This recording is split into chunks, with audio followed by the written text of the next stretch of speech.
am Glaucia Rosas, co-founder and director at the EdTech Alliance. In this series of interviews, I am talking with key figures on the international EdTech scene to get their perspectives on how schools can really get themselves on track with their education technology. Hi everyone, today I have the honor to interview Philippa Wraithmell, who has been working with design, technology and innovation in many international schools in the UK and the Middle East. She's an Apple Distinguished Educator, Google Certified, Chair of GoBubble's Global Education Council, and winner of the GESS Innovation in Learning Awards. On top of that, she's also launching a book this year called Developing Your Digital Ecosystem, which I look forward to reading. So hi, Philippa, thank you so much for being here. Hi, thank you for having me. It's really nice to be part of your EdTech Alliance. Very good. So let me start with the questions for you. So much has changed in such a short period of time in our area of work, so education technology. So how do you think schools have adapted to this change? I think schools have been absolutely incredible. If I even think about the schools that I've been involved in, the leaps and bounds that they have taken in the last 12 to 18 months have just been incredible. From someone who's worked with educators specifically within this area for the past 4.5 years, the difference in the engagement levels of teachers on this topic has just absolutely blown up recently, just purely because of the need of it. And all of a sudden, I'm no longer having to say, this is why, look what could happen, or this could be done, or da. It's all of a sudden, I really need to know how this is used and what it can be done. And now all of a sudden teachers, okay, they've got past that hurdle of why would we use it? That's now quite clear. And now they're kind of at this stage of being really creative and kind of going, oh, I found this and I wanted to do that. And I was thinking about in my lesson when I normally would have done this, can I do that? And so now people are coming in and they're kind of getting over that, and we're getting a lot more innovators within the technology industry and within education, that people are really trying to grasp on top of it. And those staff who would kind of call them laggards behind people who potentially wouldn't have been on board at all, who've had to grasp onto it, have got that understanding. And although they're not necessarily launching and leaping into the next step of it, they're kind of going, yeah, I get it, and I take on board that this is important and it's relevant. So the whole education industry has absolutely just kind of grasped it with both hands, really. I think the most important thing for everyone to do now is to keep that momentum going and not overdo it, but equally trying to embed some of those really core skills that have definitely alleviated in a lot of schools, things like work balance. Now we're over those first hurdles of understanding how to do it. Actually, people are seeing the benefits of consistent short testing and formative and summative assessments that are done really quickly, that they don't have to mark. So all of these different things now are becoming kind of really important to that structure and workflow of a classroom. And it's going to be trying to maintain that within schools and bringing that digital equality that those schools perhaps haven't been able to kind of do as much as they wanted to. It's their opportunity now to kind of go, okay, we can see how this is happening. Everyone's inspired, so let's invest.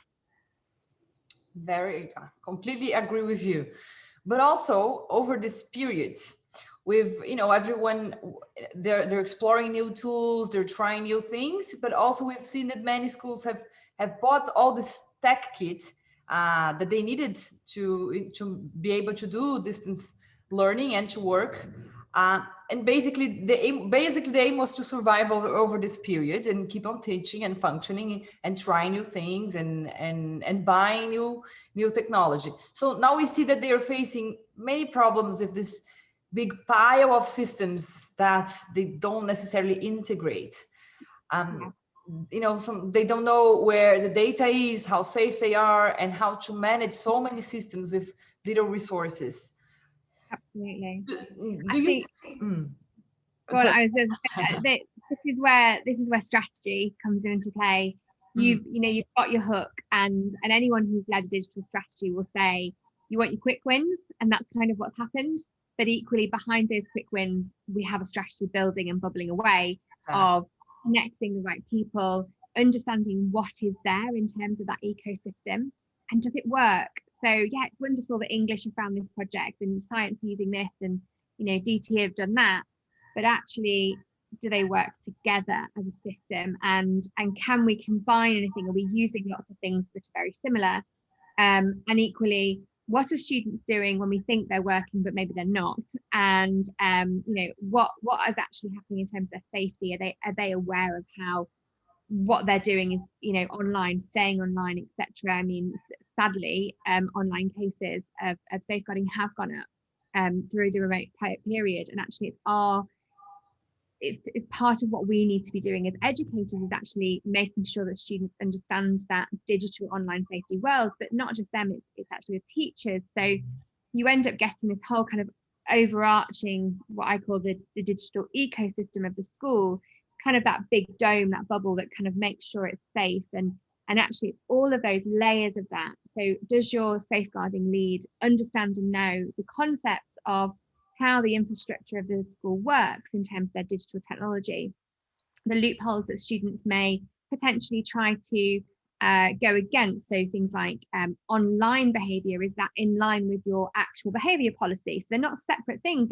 it's behaviour, so it should be coming under one umbrella.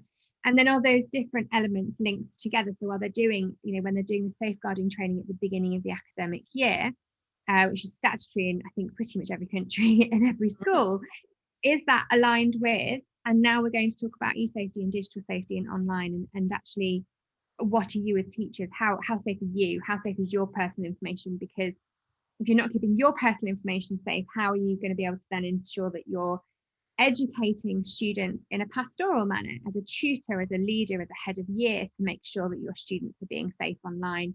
And it just builds through. So it's not just teaching and learning, it really is that whole concept of, does everybody know that it's everybody's job now?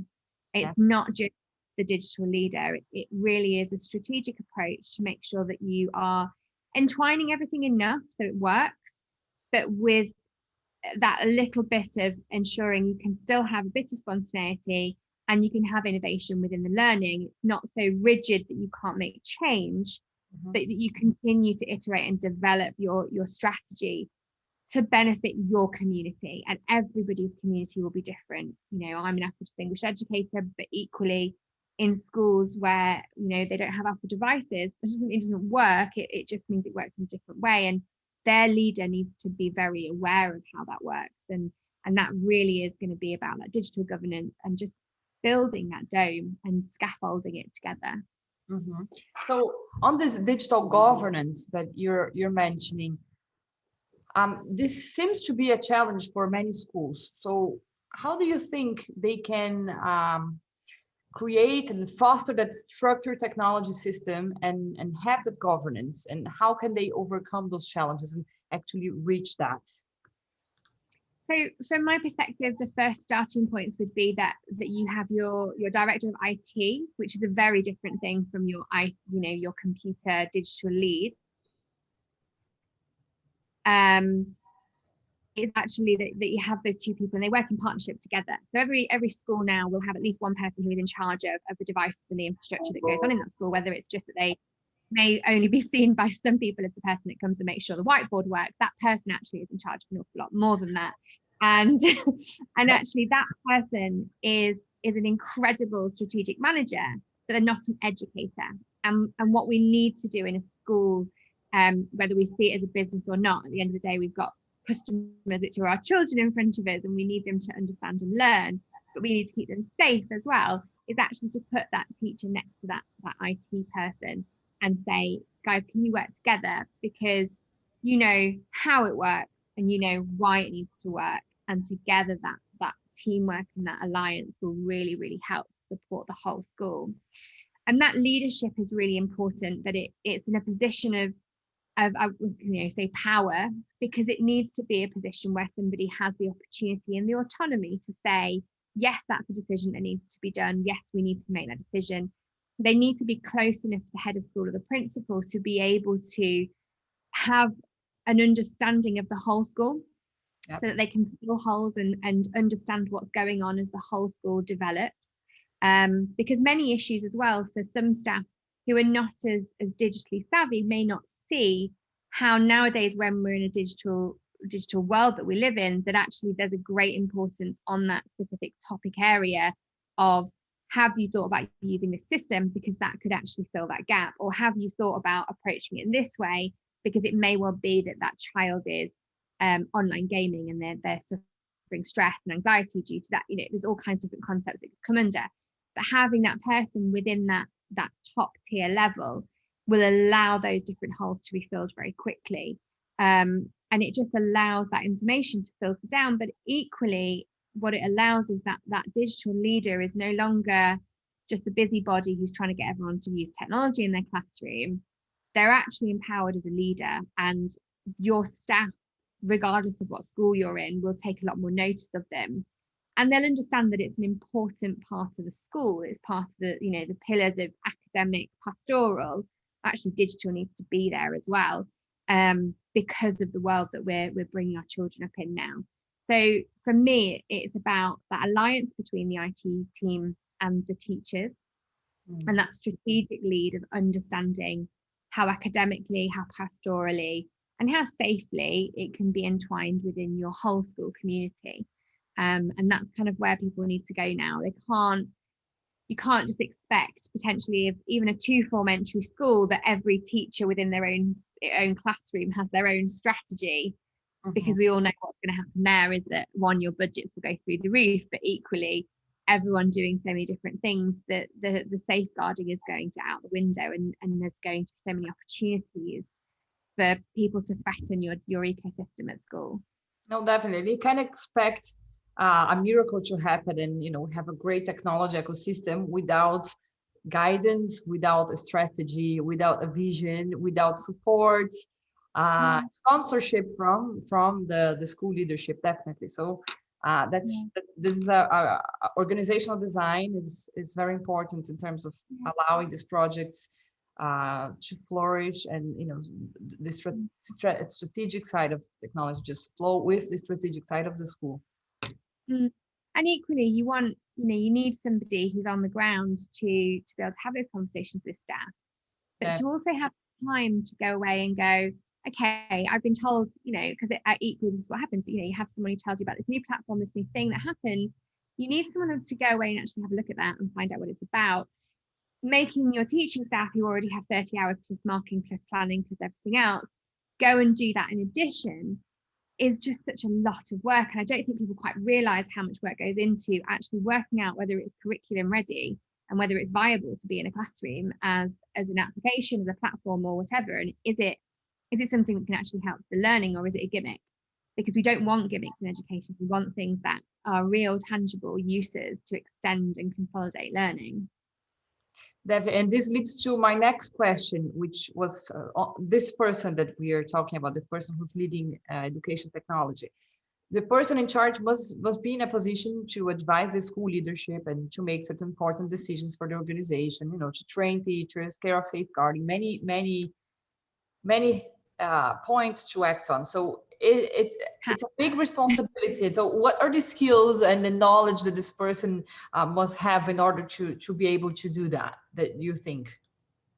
Personally, I think as long as they have an understanding of how to lead, and that could have been that they led a department, it could have been that they have led a team of people before, but most importantly is that they have the passion to want to understand it. And it's not a passion about technology, it's a passion about education, that they want to find out new things and skills and how things work. So the people that I've met who are incredible digital leaders are ones that will go away and spend the time to really work out how something works and to build and develop their own skills. People who feel that developing yourself consistently is a really important part of being an educator.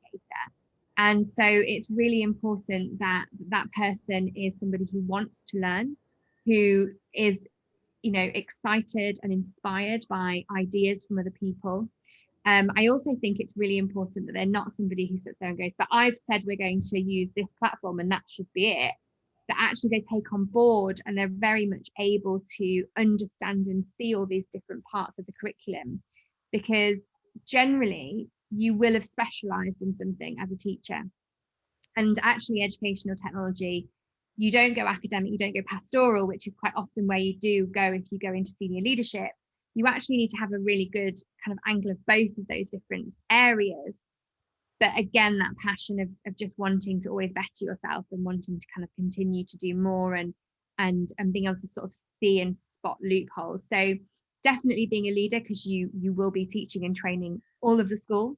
You need to be able to have a really strong understanding, and also just like really kind of holding on to it. If you really think it's worth it and you've done the research and you've really done the kind of the groundwork of working out whether something is useful, tangible, worthwhile using, actually being able to own that decision is really important. You know, if you've surveyed your staff, found out where the disparities within training are, found out the loopholes within the teaching and learning, you've got fact, you've got understanding. And as long as you've done that work and you've not just kind of gone in the air and gone, oh, I'll do that, you actually, you know, you've got it to back it up. You need to stand in front of that leadership team and go, no, this is the right decision. Because I think quite easily, with where the role of a digital leader has always been, it's very much a kind of, here's the idea, here's the concept, this is what I think we should be doing, this is what all the backup research is. And potentially you can have another person who's a very strong leader who can turn around and go, but we don't want to do that. And it's having that ability to kind of go, I actually disagree, and the backup research says, and this is why we should do it this way. You know, and there are times when we should listen to other people and we should take opinion, but if you're bringing a conflict to the table, it needs to be something that you've worked on, you've understood, and you're able to then hold your own within that conversation. As you know, the person who knows the most about it in terms of within that area, you're the specialist, you're the person who's done that work, and actually that's really important to be acknowledged as well. Very good. I was actually interesting as well when you mentioned safeguarding. I think you mentioned it previously. I think safeguarding is, is so much embedded in this position. You have to really understand safeguarding and be able to identify, you know, where are the gaps. So, what are the issues that you see more often in this area, being, you know, the lead and taking care of safeguarding? What are the issues that you see standing out in terms of safeguarding? So the way that we sit is we always sit with the safeguarding lead. So we have a lead for the whole school who would look after all of the pastoral, and then we ensure within the schools that I've worked in that we always have somebody who is part of the digital team for in that environment. Because some of the things that we have seen is that, and this has actually happened a lot more since remote learning, sadly, is actually that especially if you're a one-to-one device school and you send a device home, is that device is then somehow magically covered in this kind of, you know, power that'll just stop it from ever being able to, you know, access anything that would be inappropriate. And regardless of, you know, the responsible user policies and the guidance that we send out, it's very easy for parents to believe that that device can't do anything because it's from school, or oh, they're using it for schoolwork. And actually that's where we see one child goes into their bedroom and they do their work and they're, you know, for 3 or 4 hours. And this actually generally is where you find that certain students are becoming addicted, they're talking to people online, they're getting themselves into conflict, generally conflict that then ends up being resoluted by school, because it tends to be around peers, around image, around photographs of people, etc. Or in fact that they are just continually streaming videos over and over again, and it's that addictive nature. And unfortunately, even for our students now, even though we think, you know, digital technology has been around for such a long time, we've actually only really just, I would say, in the last 4 or 5 years started to really embed it properly into schools, to the point where staff and students understand that it's a learning tool as well. And so it's still very much seen as a gaming kind of concept, something we go away and we do in our spare time, our free time, and it's very easy for students to go off track, find something else to do. And so that tends to be where our safeguarding issues lie the most.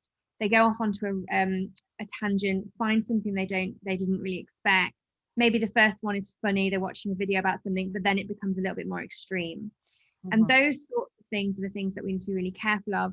Now, luckily within the schools that I have worked in, because of the strength of our safeguarding, we do things like the devices that we send home, we don't allow them to delete their history, their browsing history.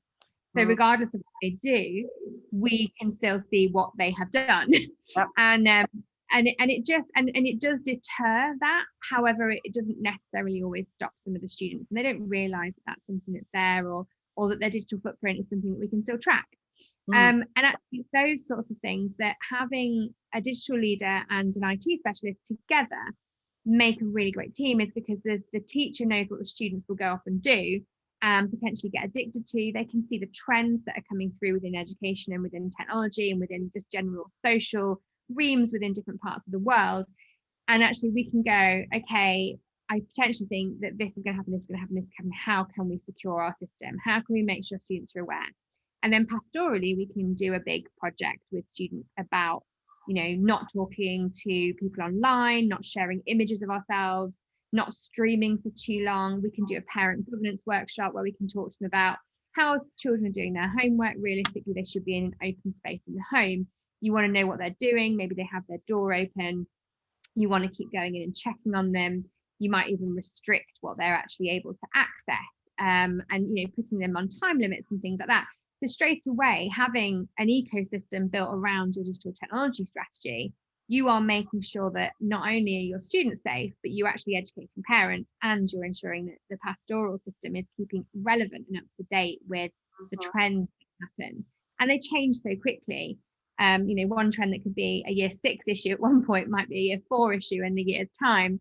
And we just have to keep on top of it. But those specific things, I would say, online generally are the ones that we've seen the most of, where students really have caught themselves in a situation that they didn't really intend to be in, and it's almost from overuse and distraction. So things like, we suggest students put airplane mode on if they're working, so that they don't have that distraction of pings and pop-ups and all the different parts that could take them away from what they're actually meant to be doing. And it is just about all building that in, but it takes everybody to be part of it, and it can't just be one person screaming and shouting saying, please do this. And all these details that you have to think about, it's a lot, and it's huge. So you have digital governance, data protection, safeguarding, training, pastoral. How did you manage to write a book? So can you tell us a bit about this book? The book is about the whole system, really. So it was quite interesting during remote learning. I felt really, I don't know, I used to just love going to conferences and meeting people and chatting to people and finding out more about them and what they were doing. And I get so inspired by other educators and listening to people speak. I think it's just incredible that people are able to get up and talk about what they love, but it just helps you to kind of go, oh, I could do that, or I didn't think of it in that way. So I felt like I was missing that. So I set up EdTech UAE, which is a monthly session where EdTech leaders, and actually I opened it up and said, anybody, it can be, you could have found yourself, you don't have to be, brought them all together. And what I found really quickly actually was that there's a lot of people who've thrown into this role and said, your session really helped, the conversations with the other digital leaders. So we throw everyone into breakout rooms, we have discussions, there's generally a theme. And people would email me and contact me and say, I didn't know that this was even a thing. Like, I don't have any policies, and I've spoken to my head and they don't seem to think we need them. And so what we did was we started to kind of go, okay, well, actually you do need them. So we helped other people. This kind of continued. So I thought there's obviously something going on here, and I need to think about how I can support and help people a little bit more.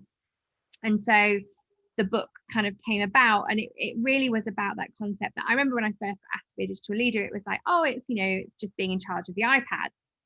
And then really quickly I was like, well, it's not just being in charge of the iPads, it's all about knowing how to use the mobile device management system and the school system and the MIS, and then how all the students get logged onto it and making sure they've got the right user abilities. And in my newest school, students from year 2 and above have an email address, but they can't get access to it. And at what point do they get access to that? And and then all the policies and safeguarding, and you start to be part of all of these different conversations. Yet I wasn't part of any leadership team, so every time I needed to do anything, it was really difficult to get that to the top. And eventually that changed for me, thankfully. That was happened quite quickly, but it doesn't happen quickly for a lot of people, and they maybe sometimes get penalized because they didn't know that part of what they were doing was also pastoral, for instance, or they've only been told to do one bit, and if they try to do another area of it, they're told not to, but nobody's then taking part in that, and that person feels that they should be because it's their role. And I, exactly the way I would have felt would be that I have to do it, because if I don't do it, I don't want to end up in trouble because something happens and somebody is at risk. That I'm not okay with that. So the book is the whole ecosystem. It's about how parents are of a loophole where they didn't have digital technology. So we need to help them as educators to help their children at home as well as at school. We also need to teach the teachers, because again, we also didn't have digital technology growing up and didn't have digital technology in school. So we need to kind of give them the why and the how. We also need a vision, as we've said already, because it should be different for every school. And part of that is about building that along with your ethos, your mission statement, and your leadership team. Mm-hmm. And then looking towards your governors and who in your governance team, so of all the board of governors that you have in your school, who is the person who is in charge of digital? Mm-hmm. Because actually, from the people I've spoken to when I've been writing my book, who are governors, there isn't that many people who are in charge of it. There's lots of people who maybe are in in a technology industry, but they've got nothing, they don't have the understanding and concept of educational technology, which is a vastly different thing. And so it's really about making sure your pieces of your puzzle all fit together. And so that this kind of, biodome you're creating is scaffolded so that there are interlinking cross sections around your school, and making sure that everyone understands that it's a big project. Yep. And asking someone who is a full-time teacher to do this huge role that domes across your school, in fact, not even across your school, across your whole community, that is a big job for one person to do. And they need support because it's all of these different things. And so the book goes through different sections. It goes through the why, it goes through a little bit of how, it goes through safeguarding, it goes through academic, and then it has little case studies from schools across the world, which is amazing, but all from different backgrounds. So some schools that are government funded, some are independent, some are through schools, some are academies, all working on different curriculums, national curriculums, not on national curriculums, all of these different things. And, some with humongous budgets and with nothing. And it's that idea that you don't have to be a millionaire in a brilliant school in an amazing area. It's about digital technology. Everybody has the right to have access to it because it is part of our world, whether we like it or not. And as schools and educators, we should be empowering the next generation of students to have the skills to understand it. Mm-hmm. And if we don't embed it in the right way strategically, and that doesn't mean so it takes over every lesson and everything, but so it's done properly, that actually it can be there and it can be seamless. And sometimes you won't even see it, but it's working. Mm-hmm. And it's always being adapted because technology changing, and that person just needs to be really empowered. So the book is all about that. Very good. I'm excited to read it. So let us all know when it comes out. Sure. Yeah. a few more to write, but yeah, definitely. I'm almost there. Yeah, and I hope it's inspiring for many EdTech leaders, for many school leaders, and it brings understanding of the whole ecosystem to many people. So I'll finish this interview with a question that I like to ask all the people I interview. So in the future, let's say in 2025, I know it's not so far ahead, but it's, so much can happen in 4 years. Mm-hmm. How do you think students and teachers will experience school? So what's your vision in the future of education? Schooling, actually, not education, right? Yeah, I think schooling will, by 2025, I hope that all schools will have caught up to what we would now class as kind of the most technological schools. because they deserve to. And I think even at that level, that would be brilliant. That would be incredible. If that globally was happening in all schools, that they had that kind of digital governance working in them, that would be brilliant. And then that those schools would then become the inspiring schools, that they would still carry on that leap and that bound, and they would kind of become something else to aspire to. Is that, you know, we've got there, but you know what, it could be even better. And here are some of the models of how and why we can do that. But yeah, I hope that everybody gets to that point at least. We hope it. Well, thank you so much, Philippa. It was such a great interview. I want to thank you for being here, for sharing your experience, your knowledge, and I hope we can, you can come back here and show us more about your book as soon as you launch it. Thank you so much. Thank you for having me. Thank you.